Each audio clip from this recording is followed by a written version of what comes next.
My arm throbs where David's handprint stands out red against my skin. The kitchen light catches on the swollen edges, making it impossible to ignore. My fingers tremble as I reach for my backpack hanging by the door, the one place I thought was safe to keep my things. When I unzip it, my stomach drops. Empty. My savings envelope and ID wallet gone. Jessica. David's voice cuts through the silence. I won't tell you again. Pour your brother more juice. I stand frozen by the refrigerator, staring at the orange juice carton. Ethan smirks from his seat at the dinner table, twirling his fork between his fingers. He's 15 but acts like a prince, expecting his servant to leap at his command. I just sat down to eat, I say, the words barely audible even to myself. David's fist slams against the oak table, rattling the plates. If you can't respect your place in this house, then get out. I look to my mother, Linda, hoping for even the smallest sign of support. She doesn't flinch, just stares at me with cold, distant eyes that once held warmth when I was little. The door's right there, she says, nodding toward the exit, her voice eerily calm. 20 minutes later, I stand on the front porch wearing only my faded blue hoodie and pajama pants, pockets containing exactly $3.20 in change. This isn't the first time they've threatened to throw me out.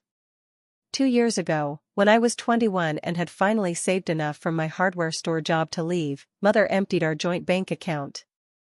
For safekeeping, she'd claimed. That money vanished, along with my plans for independence. Then there was the used Honda I bought with my tax return last year. David insisted on putting the title in his name, for insurance purposes. When I mentioned moving out, he casually mentioned how police take car theft very seriously these days. Every family dinner plays out the same. Ethan sits like royalty while I serve the food, clear the dishes, and pour the drinks. One wrong move, a glass filled too low, a plate not warm enough, brings David's disapproval crashing down. Can I at least get my birth certificate and social security card? I ask, knowing I'll need identification to survive. Mother steps in front of the stairs, arms crossed. You'll just lose them. They're safer here when you calm down. Something in me straightens. I've spent years hunching my shoulders, making myself smaller to avoid attention. But tonight, something breaks loose. I don't beg to stay. I don't apologize. I simply turn toward the door.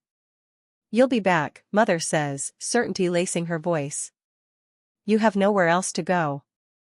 I walk out without another word. The deadbolt clicks behind me before I reach the bottom step. The sound echoes with finality, they'd locked the door before I could change my mind. Standing on the sidewalk, reality crashes over me. I have no ID, no phone, no transportation, and nowhere to go as night falls over Tucson. The desert air already carries the bite of evening chill against my thin clothes. I take one step, then another, away from the only home I've known. Lights glow in neighbors' windows, families gathered for ordinary evenings with ordinary problems. To them, I'm just a shadow passing under the streetlights. My eyes burn, but I refuse to cry. Not here where they might see from the window. Not here where my tears would give them satisfaction. I walk with my head up, each step carrying me farther from their control, even as fear tightens around my throat. The neighborhood falls away behind me. Ahead lies a city I barely know beyond the route to work, filled with people who have no reason to help me. But I keep walking, one foot in front of the other, dry-eyed and silent. I am Jessica Miller, and tonight I own nothing but my name and the space I take up in the world.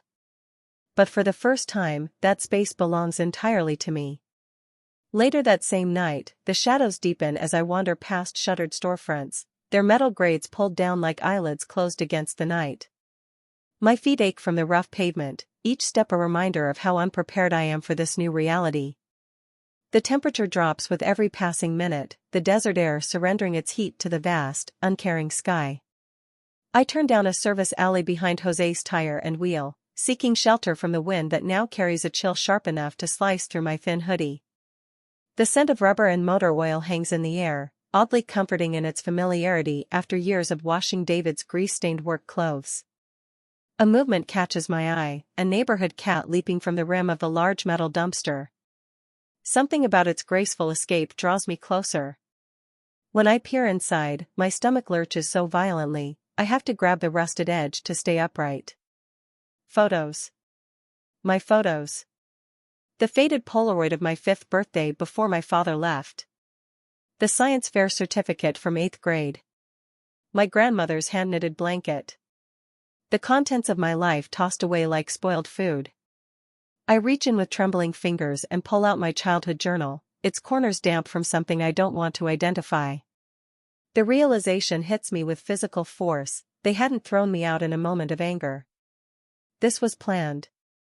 While I stood on the porch, they were already erasing me from the house. My legs give way, and I slide down against the brick wall, the rough surface catching at my hoodie. The night air bites deeper now, and I wrap my arms around myself, suddenly aware of the dropping temperature. Desert nights turn bitter cold, and I have nowhere to go as the thermometer continues its downward slide. I force myself to stand again. Dwelling on betrayal won't keep me warm. The gas station at the corner offers a payphone, a relic I'd never imagined needing in the age of smartphones. I count my change. Exactly enough for one call. Rachel will help. She has to. The phone feels alien in my hand as I punch in the familiar number. 1 ring. 2. 3. Hello? Rachel's voice sounds small, guarded. Rachel, it's Jessica. I need Jessica. My name comes out like a sigh. I was afraid you'd call. The fluorescent lights of the gas station buzz overhead, casting my shadow against the graffiti-covered wall. The night attendant watches me through the security glass, suspicion evident in his narrowed eyes. They already called everyone, Rachel continues, her voice dropping to nearly a whisper. Your mom and David. They said you stole money from them and attacked Ethan. My free hand tightens around the receiver. That's not true. They told us you've been unstable, that we shouldn't let you stay with us because you might be dangerous. The cold metal of the phone booth seeps into my skin. I'm standing barefoot in pajama pants outside a gas station while my entire support system crumbles with each passing second. Your mom said the police are looking for you, Rachel adds, her voice heavy with something between pity and fear. She called my parents, Jessica. And Jess's parents. And Coach Miller. Everyone. My mind races to grasp what this means. Without ID, I can't check into a motel. Without ID, I can't access my bank account. Without ID, I can't apply for emergency housing or prove who I am to any official who might help me. The shaking in my hands becomes more pronounced, not just from cold or shock, but from the growing realization that I've been cut off completely. My anxiety medication is sitting in the bathroom cabinet at home. And without it, the world feels sharper, more threatening. I'm sorry, Rachel whispers before the line goes dead. I stand frozen, the dial tone humming in my ear until the attendant taps on the glass and points to a sign. No loitering. Walking back toward the alley is an admission of defeat, but the temperature continues to drop, and I need shelter from the wind at minimum. I return to the dumpster, desperate to salvage anything that might help me survive the night. Digging deeper, past the photos and mementos, I spot the corner of something metal beneath a broken end table. My breath catches. I know that shape. That color. I push aside the debris and uncover my old toolbox, the one David claimed was too heavy for a girl's hands. The one thing they didn't destroy. I pull it free and set it on the ground, working the rusted latches with fingers numb from cold. Inside, everything remains in its place. Socket wrenches organized by size, screwdrivers arranged by type, the precision tools I'd saved for months to buy. I wrap my hand around a heavy wrench, its familiar weight an anchor in this sea of uncertainty. The tools ground me, remind me who I am, beyond the roles my family forced me to play. In that moment of clarity, I understand something crucial. They could take my shelter, my money, my identification, even my reputation. But they couldn't take what I know, what I can do with these hands. As I stand there in the alley, tools in hand but nowhere to go, I wonder if I should try to reach out to distant relatives who might not have heard my mother's lies, or if I should disappear completely and build something new where no one knows my name. 2 days into this horrible experience, in the morning, my stomach twists as I stare at the police report printout someone left on the windshield of the junker I've been sleeping near. David has filed charges claiming I stole his precious tools and am a danger to myself and others. The paper trembles in my hand, not from the morning breeze but from the rising panic in my chest. 2 uniformed officers round the corner of the alley, scanning the row of dumpsters where I've hidden my meager belongings. Their hands hover near their holsters when they spot me, and their purposeful stride tells me everything I need to know. "Miss, need to have a word with you," the taller one calls out, his voice carrying that false casualness cops use right before they close the trap. Before I can decide whether to run or surrender, the door of an ancient Dodge van parked behind the garage swings open. A weathered man with silver hair and a beard to match steps out, wiping grease-stained hands on a shop rag. "Morning, officers. Something I can help you with?" His voice carries the gravelly texture of someone who's known cigarettes and engine exhaust in equal measure. "Sir, we're following up on a report." "This young woman." "My new apprentice," he interrupts, nodding toward me. "Started today." "Jessica, right? Coffee's ready inside if you want to grab us a couple cups." The officers exchange glances before the shorter one pulls out his phone, showing the old man something on the screen. I watch his bushy eyebrows lift slightly as they speak in hushed tones, gesturing in my direction. My heart hammers against my ribs as I wait to be handcuffed, to return to the prison I escaped. "Interesting story," the old man says finally. "But I know talent when I see it, and this girl's got a gift with carburetors that you wouldn't believe. Now, if there's no actual arrest warrant." The officers leave with reluctant backward glances. I remain frozen until their patrol car disappears around the corner. "Thank you," I whisper, my voice rusty from disuse. "Robert Davis," he introduces himself with a nod. "Better get some sleep if you're going to be any use tomorrow. Van's yours tonight. I'll take the couch inside." That night, I curl up on the worn bench seat of his van, breathing in the comforting scent of motor oil and old vinyl, pretending this arrangement is temporary, even though we both know it isn't. My first week working in Robert's garage leaves my hands in ruins. Without proper gloves, the skin splits and bleeds across my palms as I grip wrenches and crawl beneath the chassis. Each night I wrap my fingers in whatever clean rags I can find, only to tear the wounds open again the next morning. The granola bars Robert tosses my way barely keep my body functioning. By day 3 into the job, dark spots swim in my vision when I stand up too quickly from under a car. I've gone from 3 meals a day in a house where food was my only comfort to scrounging for nutrition like a stray animal. The silence is the worst part. After years in a household filled with constant noise, David's booming commands, Ethan's endless complaints, television blaring to drown out arguments, the quiet of the garage at night presses against my eardrums like a physical weight. The intake manifold needs to be stripped and resealed, I practice saying aloud to myself when alone, just to hear a human voice. The timing belt should be replaced every 60,000 miles. Simple automotive facts become my lullabies, keeping loneliness at bay. Each passing car makes me flinch.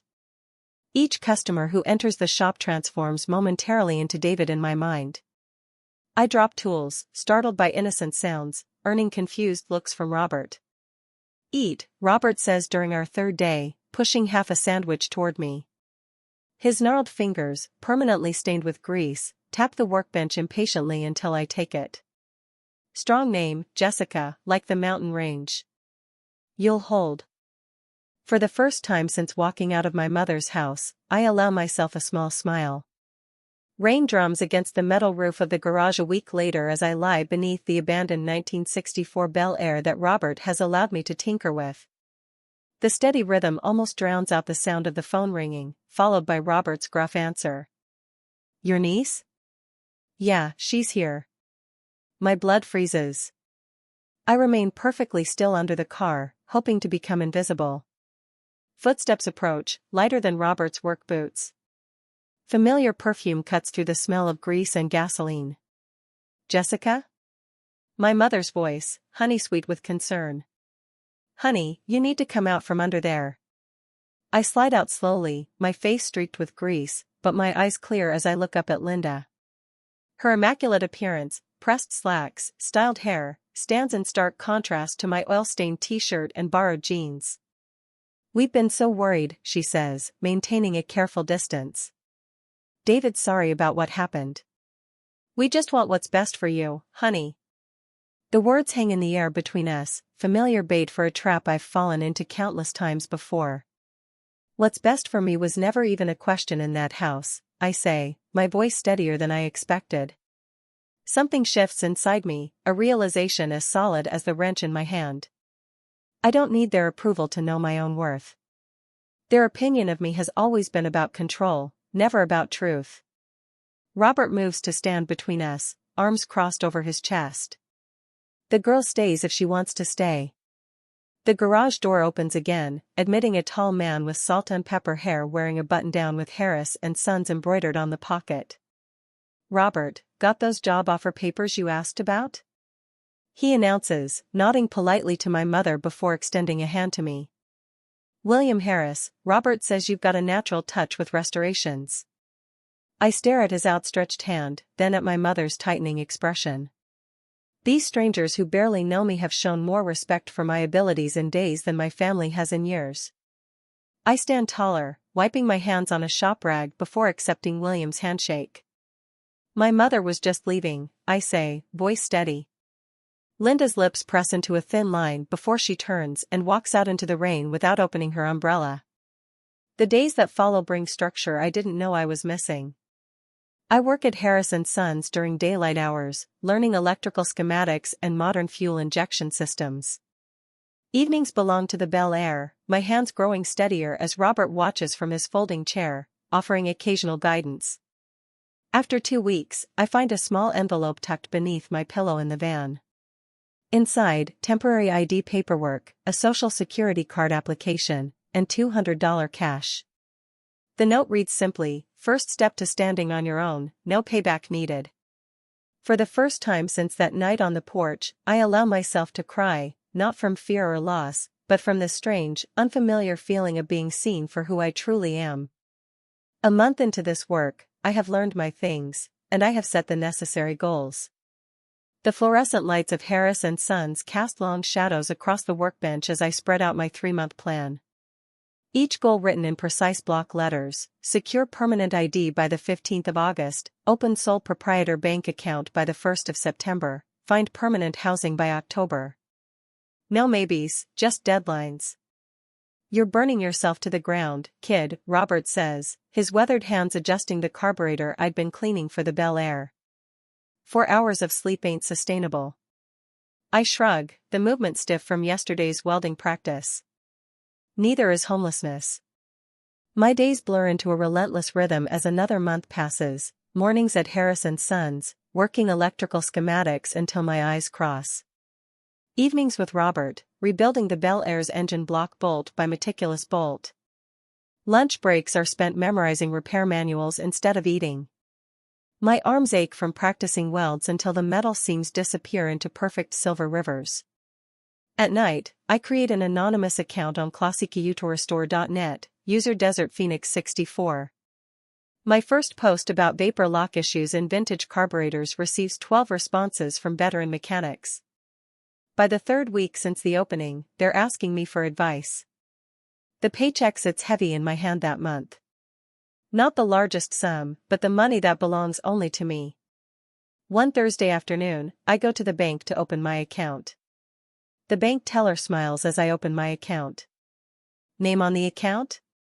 Jessica Miller, I say, the word steadier than I feel. Just Jessica Miller. The computer prints my receipt with only my name across the top. No joint holders. No one drains it while I sleep. 2 days later, David's truck screeches into Harris's parking lot, gravel spraying against the shop doors. His face is florid, veins prominent across his temples as he barrels through the front office. Where's Harris? I need to speak to whoever's in charge of this establishment. His voice carries the artificial dignity he saves for intimidating service workers. William emerges from beneath a Ford Mustang, wiping grease from his hands with a shop rag. At 65, he stands straight as a fence post, his silver hair cropped military short. That'd be me. William Harris. Owner. His voice remains level, but his eyes narrow slightly. Something I can help you with? David jabs a finger toward where I stand frozen by an engine hoist. You need to terminate her employment immediately. She's unstable. Has a history of theft. Stole family heirlooms before running away. William glances at me, then back to David. Only unstable person I see is the one yelling in my shop. Jessica's the best junior tech I've hired in years. David's face darkens. You don't understand. There are legal implications to harboring a troubled individual. Her mother and I are concerned for her welfare. Legal implications? William's eyebrow rises. Interesting choice of words. I can have my attorney contact you if necessary. William sets down his rag with deliberate care. I practiced law for 30 years before retiring to open this shop, specialized in family court and employment discrimination. Still keep my bar membership current. His voice drops. So, if you're considering making false claims about my employee, I'd reconsider. The other mechanics have stopped working. Tools silent as they watch. David's gaze darts between them, suddenly aware of his audience. This isn't over, he mutters, backing toward the door. Actually, sir, I believe it is, William says. William turns to the others. Back to work, folks.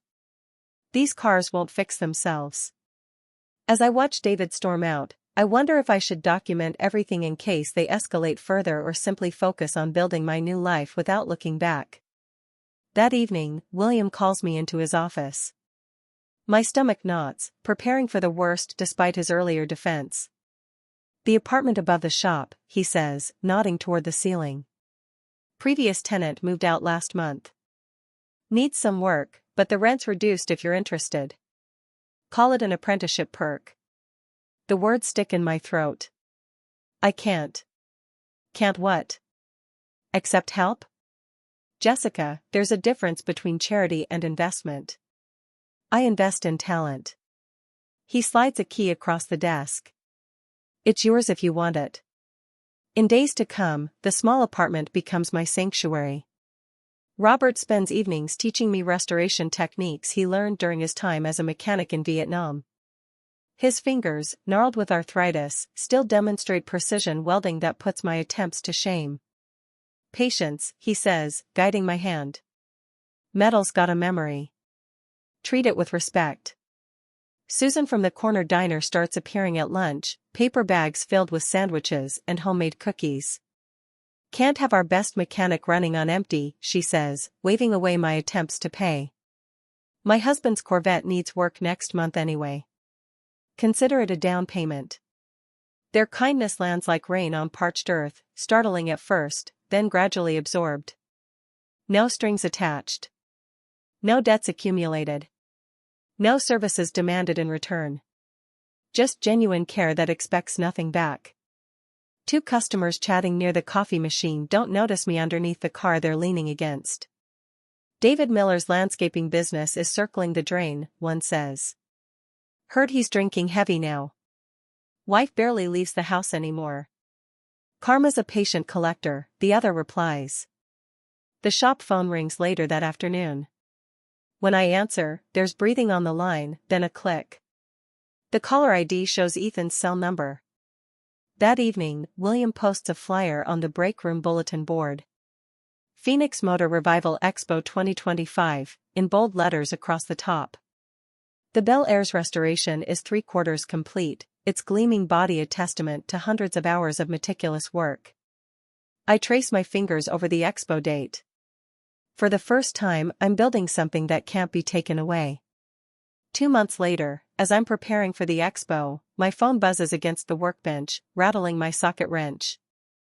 Unknown number. My heart trips over itself when I answer. Jessica, my mother's voice sounds wrong, strained. Can we talk? That week, Linda shows up at my apartment above William's shop. Her appearance shocks me. Hair unwashed, eyes darting, fingers constantly rearranging her purse strap. Nothing like the composed woman who locked me out 7 months ago. You look good, she lingers in the doorway, scanning my small apartment. Not much to see. A bed, kitchenette, and a desk covered with restoration manuals. I've been thinking about us, about family healing. I remain standing, arms folded. What do you want, Mom? We heard about the Bel Air, her smile wobbles. David thinks we could help with the restoration. Make it a family project. He has connections at the expo. People who could feature your work, our work, prominently. The real agenda surfaces when she adds, David already told his clients he's been restoring a classic. The Bel Air would be perfect to showcase at his booth. Her eyes narrow. Though I wonder about the paperwork. Do you have proper documentation for that car? David mentions something about titles needing to be in order for the expo. The thread hangs in the air between us. I walk to my desk without a word, open the top drawer, and remove a folder. The weight of it in my hands feels satisfying. Robert signed over the title to me 3 months ago. I lay the transfer papers on the table. The Bel Air is legally mine. Her face tightens as I open my laptop, clicking through photo folders. I've documented every step of the restoration, timestamps on each photo. I turn the screen toward her. 342 images showing every repair, every replacement part, every hour of work. From the same drawer, I pull out my new driver's license, bank statements, and the lease agreement William drew up. I've rebuilt more than just a car. My hands don't shake anymore. My voice doesn't waver. The contrast isn't lost on me, my steady presence against my mother's growing agitation. You don't get to throw something away and then claim it when someone else makes it valuable again. She stiffens. We never threw you away, Jessica. You left. The door locked behind me before I reached the bottom step. Her mouth opens, closes, opens again. For the first time in my life, my mother has nothing to say. Please leave, I open my apartment door. I have work to finish. After she's gone, I sit at my desk, heart hammering. 7 months ago, her visit would have crumbled me. Today, I simply return to the carburetor diagrams and continue working. The day of the Phoenix Motor Revival Expo arrives with perfect Arizona weather. My Bel Air, midnight blue with restored silver trim, sits under spotlights that catch every perfect curve.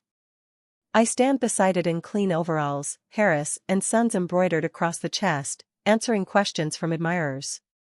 My chest tightens when I unveil the display placard I've kept covered until this moment, restored by Jessica Miller, for the girl left on the curb. An hour later, the judges gather near the stage for Best Classic American Restoration, celebrating craftsmanship and historical accuracy. The 1964 Chevrolet Bel Air, restored by Jessica Miller, the applause washes over me as I accept the trophy, a golden wrench mounted on walnut. That's when I spot them at the back of the crowd. Linda, David, and Ethan, staring open-mouthed at the car that once sat rusting behind Robert's garage. I don't acknowledge them. Don't need to. The power has shifted completely. Miss Miller, could you explain the original factory specifications for this carburetor setup? An older man in a vintage car club jacket leans close to examine my work.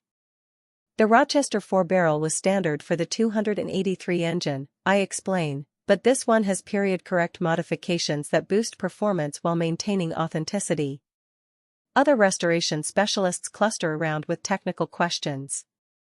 How did you source the correct upholstery patterns? What technique did you use on the dashboard restoration? My family stands forgotten at the edge of the crowd. David attempts to approach, but 3 different people step between us, asking about my paint selection process.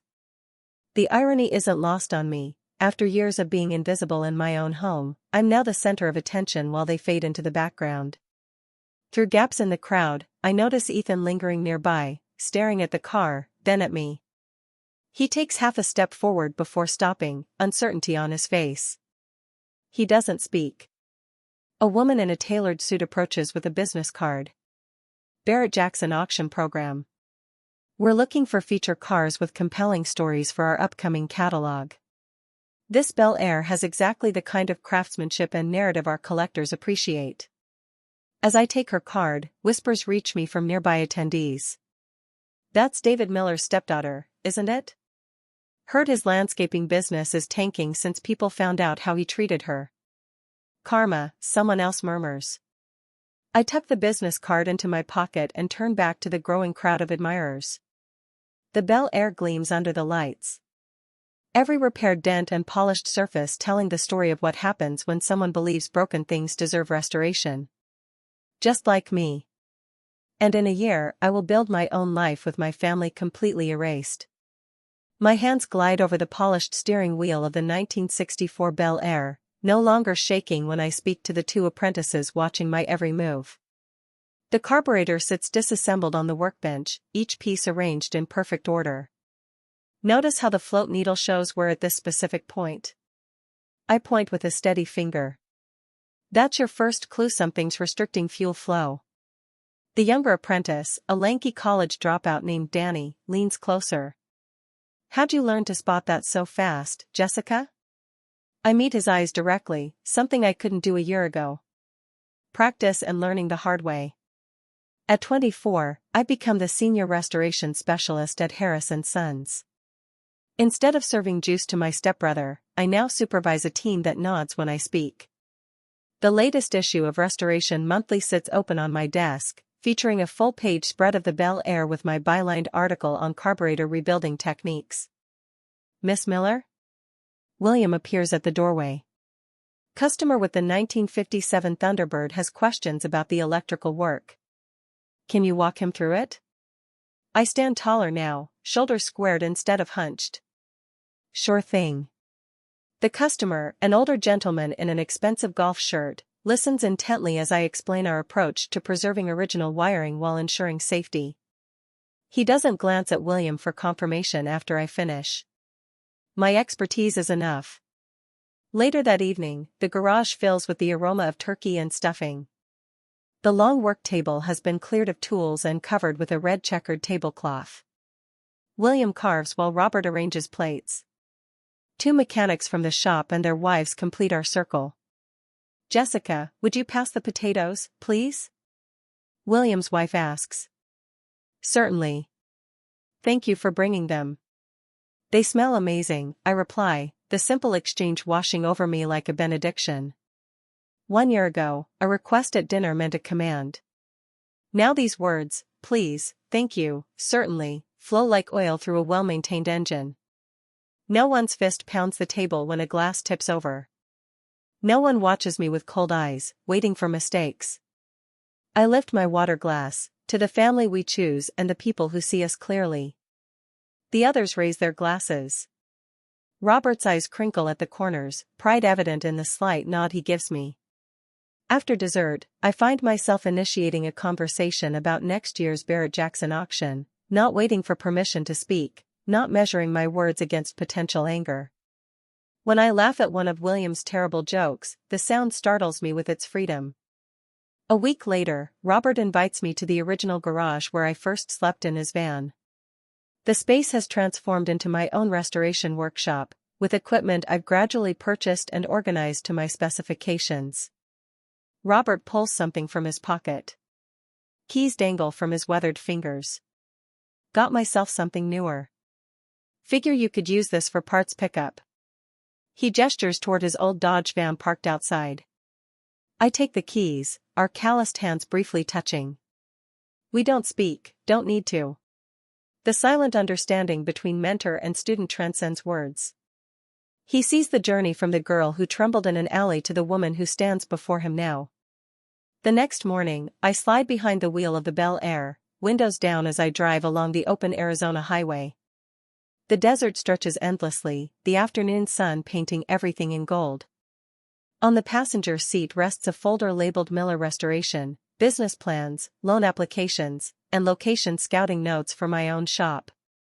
I pass my old neighborhood without slowing, eyes fixed on the horizon where distant mountains rise in purple silhouette, the same mountains my name comes from, Jessica, like the mountain range. You'll hold. At a lookout point high above the valley, I park and step out, taking a deep breath of free air. The breeze carries the scent of creosote and possibility. As I sit watching the sunset paint those mountains, I wonder if forgiveness is something you owe to people who never acknowledge the harm they caused, or if moving forward without them is its own form of grace.